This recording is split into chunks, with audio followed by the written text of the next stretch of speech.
OBC NCL certificate நீங்க apply பண்ணாம உங்களுடைய பிசி எம்பிசி கூட கேட்டகரி நம்பர் கொடுத்தீங்க அப்படின்னு சொன்னா அதை அக்செப்ட் பண்ண மாட்டாங்க. அப்புறம் உங்களோட கட் ஆஃப் நீங்க ஜெனரல் கட் ஆஃபோட தான் கிளைம் பண்ற மாதிரி இருக்கும். ஸோ ஓபிசி கட் ஆஃபோட கிளைம் பண்ணோம் அப்படின்னா ஓபிசி என்சிஎல் சர்டிபிகேட் கம்பல்சரியா நீங்க அப்டேட் பண்ணிருக்கணும். அதுக்கு என்ன பண்ணணும் அப்படின்னா முதல்ல நீங்க உங்க இன்கம் சர்டிபிகேட்டை தாலுகா ஆஃபீஸ் மூலமா அதாவது இ சேவை மையம் மூலமா அப்ளை பண்ணி வாங்கணும்.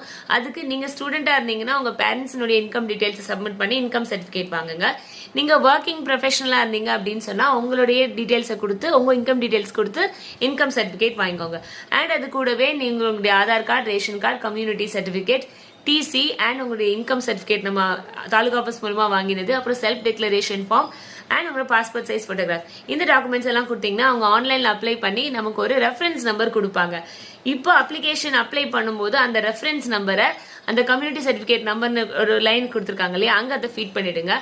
சர்டிபிகேட் இஷ்யூங் அத்தாரிட்டியில தாலுகா ஆஃபீஸ் அப்படின்னு சொல்லி மென்ஷன் பண்ணிருங்க. இந்த ஓபிசி சர்டிபிகேட்டுங்கிறது வேலிட் ஃபார் 1 year தான். ஸோ நீங்க போன ஃபினான்ஷியல் இயர் வாங்கின சர்டிபிகேட்டை இங்க நீங்க அப்லோட் பண்ண முடியாது. ஸோ புதுசா ஃப்ரெஷ்ஷா தான் அப்ளை பண்ணிருக்கணும். மறக்காதீங்க, ஓபிசி என்சிஎல் சர்டிபிகேட் அப்ளை பண்ணி வாங்கிடுங்க. பை.